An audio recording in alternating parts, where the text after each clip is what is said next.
अस्सलाम वालेकुम। मैं हूं ज़िशान, आप देख रहे हैं ऑटोमोटिव उर्दू यूट्यूब चैनल। प्यारे दोस्तों, हमारे इर्द गिर्द बहुत सारी गाड़ियां महवे गर्दिश हैं जिनमें मुख्तलिफ तकनीक्स के हामिल इंजन नस्ब किए जाते हैं। आप लोग जानते हैं कि किसी भी गाड़ी के चलने के लिए एयर फ्यूल मिक्सचर की जरूरत पड़ती है।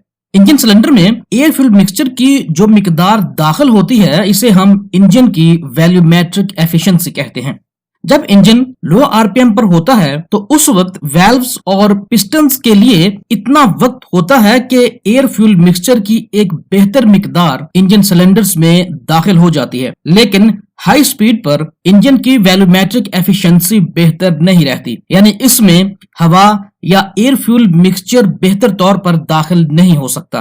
तो बेहतर वैल्यूमेट्रिक एफिशिएंसी के लिए गाड़ियों में मुख्तलिफ टेक्निक्स को अपनाया जाता है, जिनमें फी सिलेंडर्स वेल्व्स का ज्यादा होना, बड़े डायमीटर के वेल्व्स, लंबाई में छोटा और कम खमदार इनटेक मैनिफोल्ड और छोटे पिस्टन स्ट्रोक वगैरह शामिल हैं। इसी तरह से वेरिएबल वेल्व टाइमिंग टेक्निक्स भी इस्तेमाल की जाती हैं, जैसे टोयोटा की वीवीटीआई और होंडा की वीटेक टेक्नोलॉजीज वगैरह।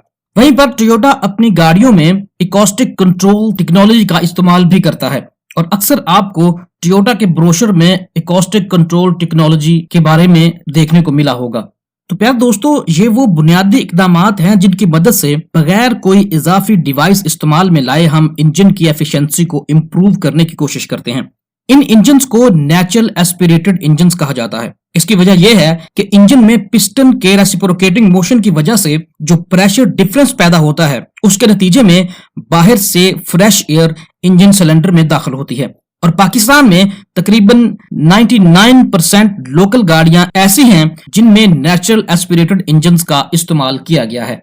वहीं पर इंजन से मजीद बेहतर पावर हासिल करने के लिए फोर्स इंडक्शन का तरीका भी अपनाया जाता है, जिसे आप टर्बो चार्जर वगैरह की सूरत में सुनते हैं। और इसमें मुख्तलिफ डिवाइसेस इस्तेमाल की जाती हैं जो कि बाहर से हवा को खींच कर इंजन में प्रेशर के साथ दाखिल करते हैं, जिन्हें हम टर्बो चार्जर या सुपर चार्जर कहते हैं।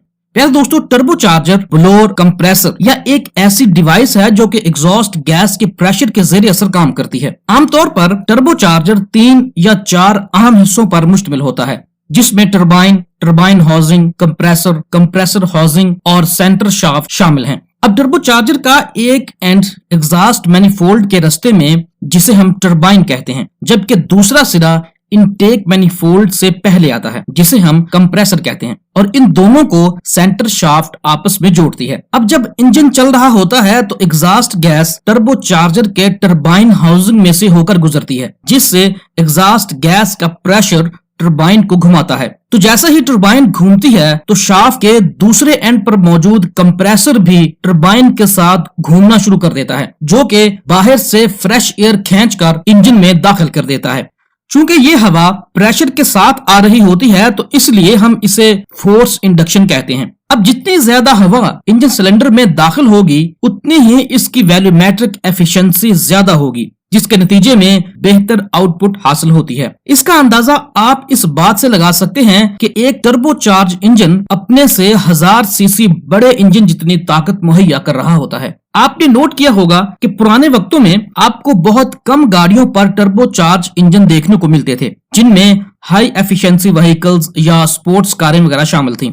लेकिन आज आप बहुत सारी हैचबैक्स, सेडान्स पर भी टर्बो चार्जर का इस्तेमाल देखते हैं। इसकी एक वजह तो यह है कि बहुत सारे मुमालिक में स्ट्रिक्ट एमिशन स्टैंडर्ड्स लागू हैं, जिस वजह से गाड़ियों में छोटे टर्बो चार्ज इंजन इस्तेमाल किए जाते हैं। इंजन का साइज छोटा होने की वजह से न सिर्फ उनकी फ्यूल कंजम्पशन कम रहती है, बल्कि उनका एमिशन भी कम खारिज होता है। वहीं गाड़ियों के वजन को कम किया जा रहा है, जिस वजह से छोटे टर्बो इंजन सामने आ रहे हैं।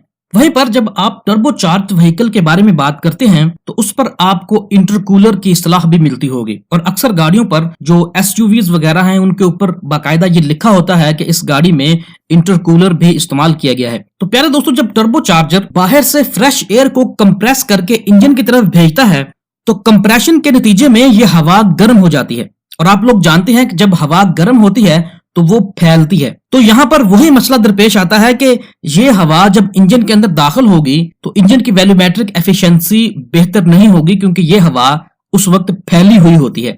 तो इस मकसद के लिए वहां पर एक डिवाइस लगाई जाती है जो कि रेडिएटर से मुशाबिह होती है। टर्बो चार्जर इस हवा को कंप्रेस करता है तो इस हवा को इंटरकूलर में से गुजारा जाता है, जो कि इंजन के अंदर दाखिल होने वाली इस हवा को ठंडा कर देता है। और ये जब हवा ठंडी होती है तो ये हवा कंडेंस हो जाती है, जिससे इंजन की वॉल्यूमेट्रिक एफिशिएंसी बेहतर हो जाती है और नॉर्मल से ज्यादा हवा इंजन सिलेंडर के अंदर दाखिल होती है, जिससे हमें बेहतर पावर हासिल होती है। वहीं पर अक्सर जो टर्बो चार्जर का एक ड्रॉबैक है उसके बारे में बात की जाती है, उसे हम टर्बो लैग कहते हैं। जिस तरह हमने बात की कि जो टर्बो चार्जर है वो इंजन की एग्जॉस्ट गैसेस से चलता है, तो आपने नोट किया होगा कि जब हम टर्बो चार्ज व्हीकल को चलाते हैं तो जब हम उसको फ्लोर करते हैं या उसका एक्सेलरेशन बढ़ाने की गरज से गैस पैडल को दबाते हैं तो हमें थोड़ा सा लैग महसूस होता है। हमें यूं महसूस होता है कि जैसे गाड़ी फौरन अपनी रफ्तार को नहीं बढ़ा पाती, चूंकि टर्बो चार्जर को इंजन की एग्जॉस्ट गैसेस के प्रेशर से चला जाता है। तो जब तक इंजन खुद हाई आरपीएम पर नहीं चला जाता उस वक्त तक वो जो एग्जॉस्ट गैसेस हैं उनके प्रेशर में इजाफा नहीं होता, और जब तक एग्जॉस्ट गैसेस के प्रेशर में इजाफा नहीं होगा वो बेहतर तौर पर टर्बो चार्जर को नहीं घुमा पाती। यही वजह है कि थोड़ा सा चलने के बाद गाड़ी फिर अपने आप को बूस्ट देती है। तो चूंकि इंजन के आरपीएम फिर बढ़ते हैं जो कि बेहतर एग्जॉस्ट गैसेस प्रेशर पैदा करते हैं और इससे टर्बो चार्ज जो है वो भी बेहतर तौर पर घूम सकता है। तो ये जो इनिशियल लैग है या ये जो गाड़ी का बैठना है इसको हम टर्बो लैग कहते हैं। तो प्यारे दोस्तों यहाँ पर हम इस वीडियो को खत्म करते हैं क्योंकि ये वीडियो ज्यादा लेंथी हो जाएगी और इंशाल्लाह नेक्स्ट वीडियो में हम बात करेंगे कि टर्बो चार्जर और एक नेचुरल एस्पिरेटेड इंजन जो है उनके चलने के मिजाज में क्या फर्क है। वहीं पर क्या हम एक नेचुरल एस्पिरेटेड इंजन को टर्बो चार्जर लगा सकते हैं, और वहीं पर जब होंडा ने सिविक को पाकिस्तानी मार्केट में पेश किया तो उस गाड़ी के अंदर कौन से मसाइल पैदा हुए और किस वजह से हुए, इंशाल्लाह हम नेक्स्ट वीडियो में इस पर बात करेंगे। उम्मीद है कि आपको हमारी आज की वीडियो पसंद आई होगी। अगर आप हमारे चैनल पर नए हैं तो काइंडली हमारे